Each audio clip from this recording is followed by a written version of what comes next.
Yeah, so hey Eric, thanks. I just wanted to ask you, with your recent merge request about embracing change, what are the top three changes you're looking forward for the most? And if there is any, what's the change which worries you the most?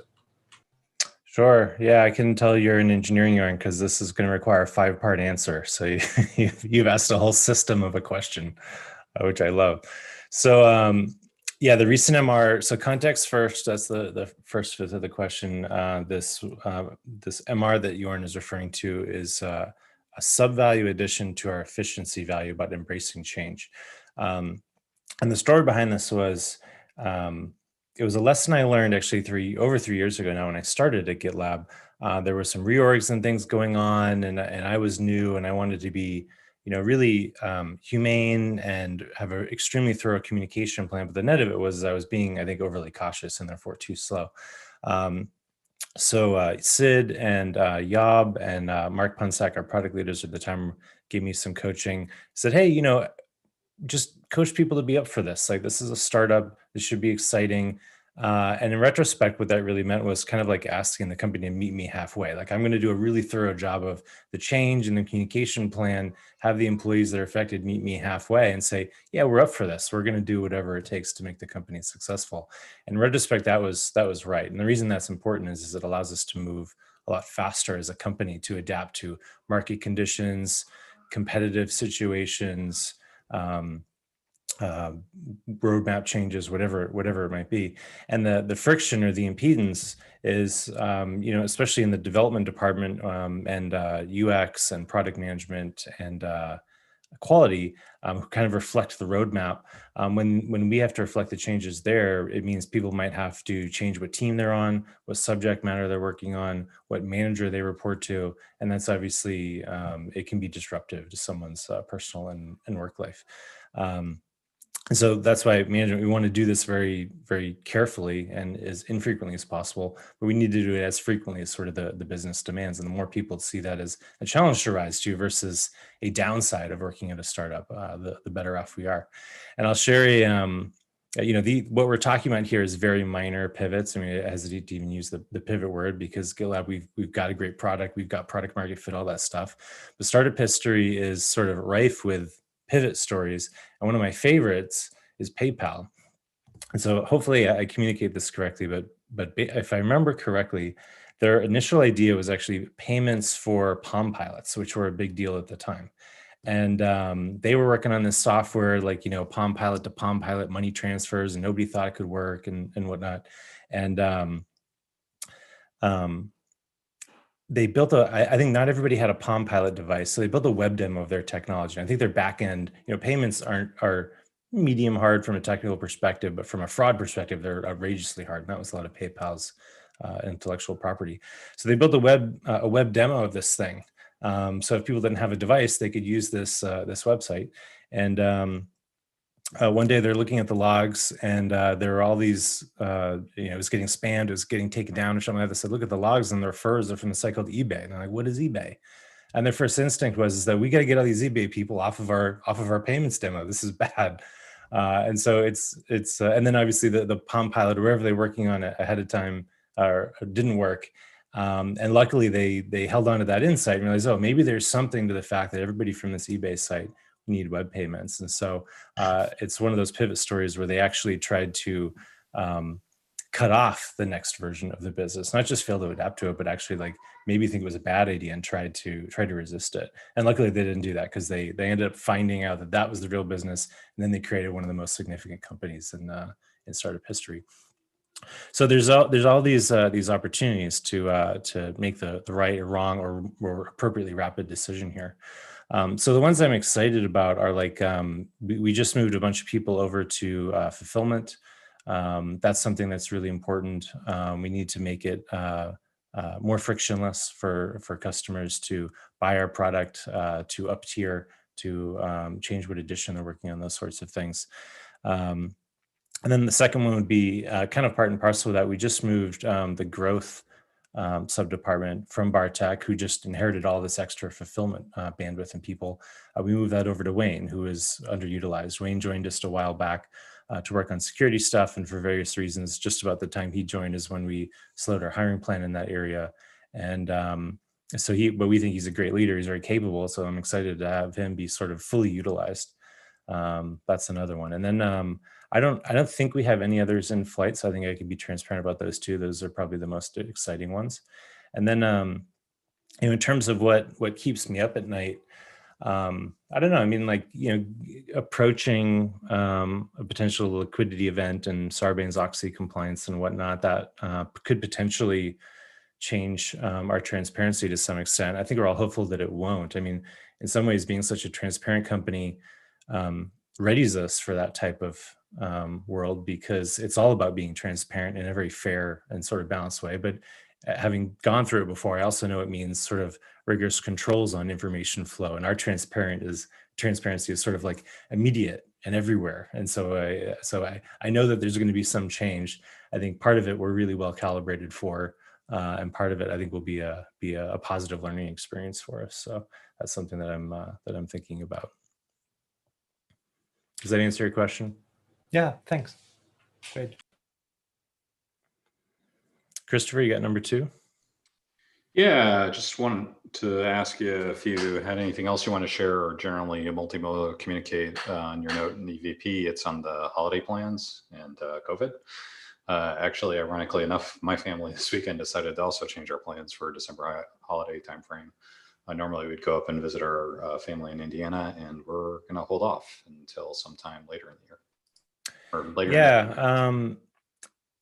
Yeah, so thanks for that question. I mean, people can read the comment. I don't want to share too many details about the medical situation. We did have a member of my extended family pass away due to COVID, and made everybody kind of rethink their plans, especially over the winter with positive vaccine news, but distribution needing to take until March or April or something like that. It's like, okay, the end is sight. What are we willing to do between now and then to keep everybody safe? But I want to be really careful of this, because unfortunately in the US where I live, this stuff has become politicized, and that's not to everyone's benefit. And we don't really talk about politics at work if we can avoid it. So I just wanted to share the example. I figure there's some people that are kind of maybe on the fence, and just seeing an example of someone say, I'm going to be a little bit more conservative this holiday season, might give them confidence to do what they want to do. So I just wanted to share that. But it's a tricky situation. I mean, everybody's got different risk factors, different risk tolerances, different situations, pre-existing conditions, whatever it might be. So just want to encourage everybody to take advantage of our, we have a COVID specific leave policy. We've got a very generous no ask vacation policy, time off policy. And please be taking advantage of that for whatever reason over the course of the winter.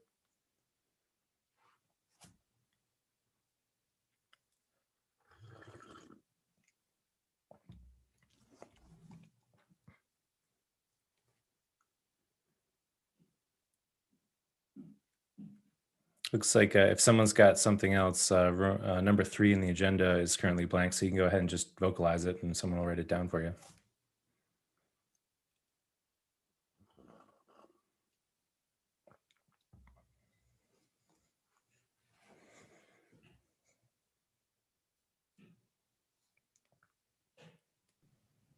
Eric, I have a question.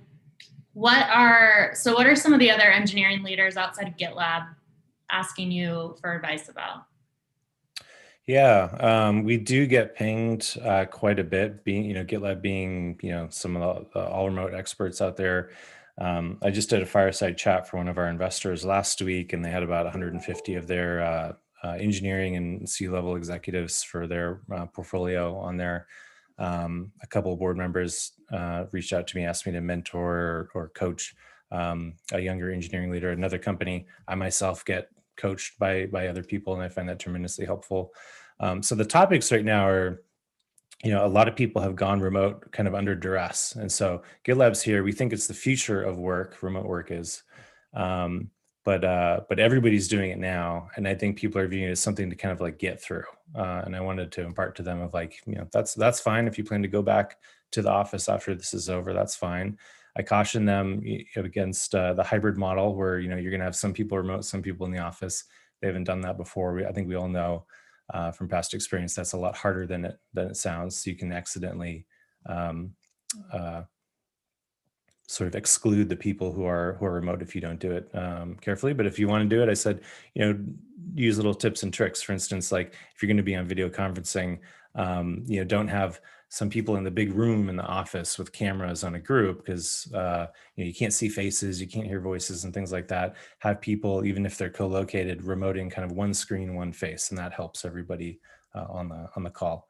But I told them, look, there's a lot of GitLab uses all remote as a business differentiator. I mean, we've got I think I told them because we pay localized rates, and other companies are following that too. I think Twitter announced they're doing localized compensation.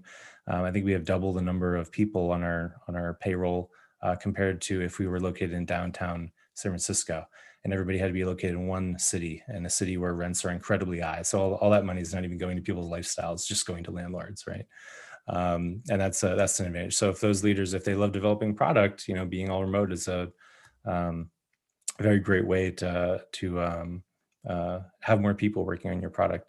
And then of course it comes with all the sort of, the altruistic benefits of people don't have to commute. It's better for their psychology. It's better for the environment. GitLab's got, I think, a head start in terms of diversity. We've got people in so many different countries, so many different backgrounds. That's a benefit from being truly global and distributed. So try to talk to them about those sorts of things. Other things are more tactical that they're struggling with, like onboarding. I think we knew remote onboarding was tough before the pandemic even hit. And so I shared how we have our issue. And I did say, it's a big list at this point. I think we have like collapsible sections in the list, so you're not daunted with all the check boxes at once. But I told them it does solve a very poignant problem I've seen with remote onboarding that I still remember, which was you started a new company, you're supposed to be busy, there's a ton of stuff going on, but you just don't have the relationships and the knowledge of your own role yet to really know what to do next. And so it's this juxtaposition of feeling busy but feeling idle at the same time, and that feels sort of wrong or anxiety provoking. At least that big list, that big onboarding list, you always know you have something to do, even if you feel like, okay, I'm a new leader at this company, I should be making some leveraged decision, but I just don't know what that is. At least you can go and say like, well, I'm gonna, turn on disk encryption on my laptop and send a screenshot to IT so they know. And you feel like you're useful. You feel like you're doing something, and it helps keep that sort of anxiety down. And then by the time you're through that checklist, you've had enough time to do coffee breaks and learn enough about your role, and then you're kind of off and running in your role at GitLab.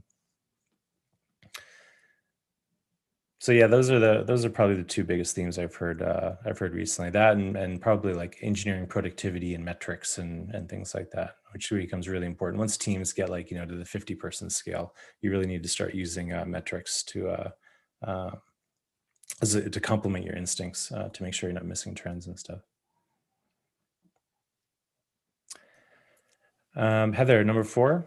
Yes. So now that you're staying put for Thanksgiving, what is on your menu if you're cooking?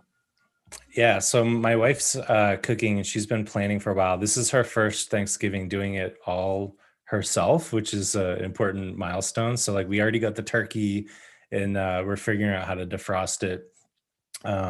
We use this meal service called Home Chef, I think it's called. And it's like, we've tried like all of those meal delivery services, especially during the pandemic. This is one that works for us because they send ingredients and prep instructions. So if you're nervous about cleaning vegetables and stuff like that because of the pandemic, you can do that yourself. So we got all the sides from them. So it comes with a recipe and it comes with ingredients in already proportioned. You just have to do the prep and the cooking, which is what we find to be the fun part.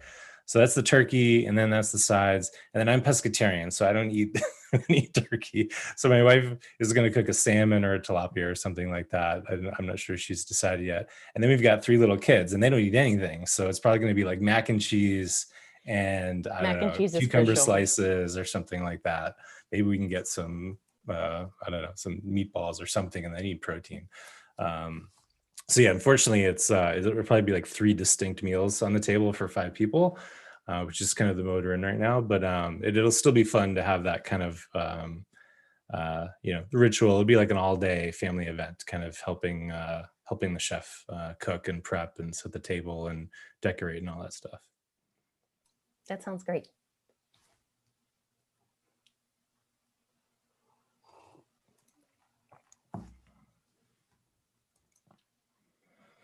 anyone's got a number 5, feel free to shout it out.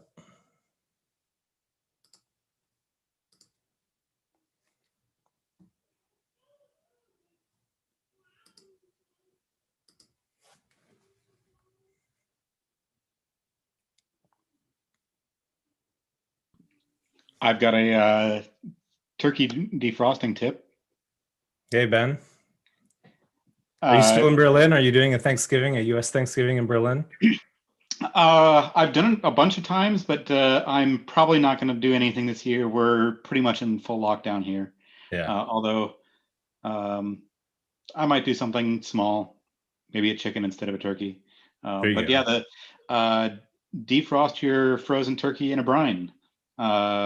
Interesting. 1.5% salt by weight. Put it all in a big bucket and do it the night before. It'll be defrosted and brined in 24 hours. So you do 1 day ahead of time. Okay, yeah, we were planning to do 2 or 3 days ahead of time moving from the freezer to the fridge, but that's interesting. Is it because the salt water affects the heat capacity of the water, or is it because it gets the brine in the turkey for flavor? Just the submerge in water is the defrosting speed up. Okay. So basically you can go from frozen to thawed in I think it takes about 4 or 5 hours to do it just in a bucket of water. And of course you might as well, while you're doing it, somebody in the chat mentioned Alton Brown. I'm like, yes, I am absolutely an Alton Brown turkey recipe follower. That makes sense. So the water being so tight around the turkey is going to have good conduction, and that phase change from the frozen turkey turning liquid, that's going to release a ton of heat. I'm thinking back to thermodynamics and chemistry and physics in high school and stuff like that. That's basically it. Cool. Good engineering Thanksgiving tip. Well, I'll take the opportunity then, because I'm from Boston, but I went to school outside Philadelphia. And there's Philadelphia's known for these disclaimers every year around Thanksgiving, which are really important. So if anyone is doing this or in that neighborhood, they'll probably know what I'm talking about. But it's sort of a thing down there to deep fry your turkey. And they warn people every year, one, don't do the frozen turkey into the oil. It's got to be thawed first, because you could literally cause an explosion. And also Archimedes displacement. There's a very common mistake where people will fill up the fryer with oil and then put the turkey in, and then it overflows, and it's 800 degrees or something like that. And also do it outdoors. Don't do it in your garage, even if it's cold and wintry in Philadelphia, because all that heat goes upwards, especially if when you make one of those 2 prior mistakes, and bad things happen in people's garages in the Pennsylvania area this time of year. And literally, if people remember the State Farm commercials with the guy that was the president in that show, he was a spokesman at the time. He would do special commercials just for Philadelphia to tell people on behalf of State Farm Insurance to not make mistakes deep frying their turkey. So I've never had it. Supposedly it tastes delicious. It's the best way to cook a turkey, but it is fraught with various dangers. It sounds like. Well, the other thing is, as you're lowering the turkey, right, it's open to the top. So you're lowering it slowly, and then you forget that once it goes past that meniscus, all that oil runs into the cavity, and then etc. So yeah. So it's even more complicated than that. Exactly, there's a fluid dynamics problem in there. You should not be afraid of food. But someone needs to build a robot and do the IK, the inverse kinematics, to get lower, and you can stand back behind your blast shield. It sounds like a lot more work than is worth it. All about for the me. sides, especially because I'm the one eating the fish. I'm not even eating the turkey. Yeah. But nice background, by the way, Tim. That's very that's the most festive, appropriate background I've seen yet.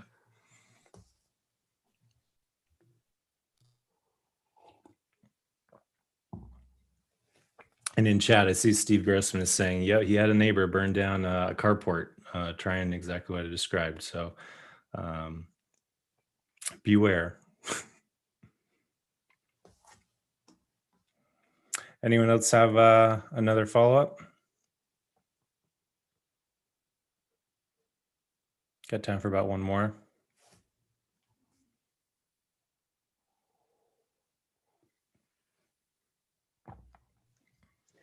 I'll ask one. I'm curious, Eric, is there a recent win or accomplishment that you are particularly excited about? Yeah. I think something our UX department and Christy are really excited about is the change in emphasis coming from Sid, coming from product management around the importance of usage and therefore usability. They're not the same two things, but they're obviously very interrelated, and UX has a large stake in usability. So that feels like we're going to get a lot more done. And work emanating from that department, and I think we've on the back end of it, I think we've got a significant amount of measurement in place where we'll be able to see, not just like feel like we're doing the right things, but actually see those things reflected in like our system usability score, the various usage metrics that the PMs and the groups have set up in their application. You know, usage means different things in different parts of the application. Like configure, it means setting up a Kubernetes instance, and in plan, it's something else. So we've done a lot of group level metrics to be able to measure the impact of that stuff. And I'm excited to see that stuff land. So not quite a result yet, not something to celebrate, but something that is one of those changes, one of those adaptations we're making that we all feel on that side is a really perfect time to be doing it. We feel like we're ready to do it, and we just need to sort of unleash the team. So looking forward to that one.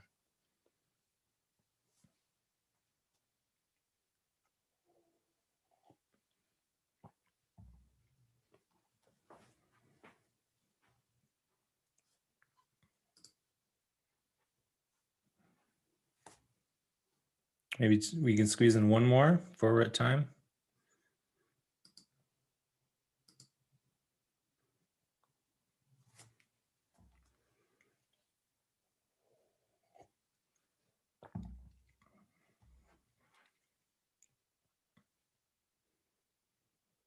No, all right. Well, thanks everybody. Have a good holiday if I don't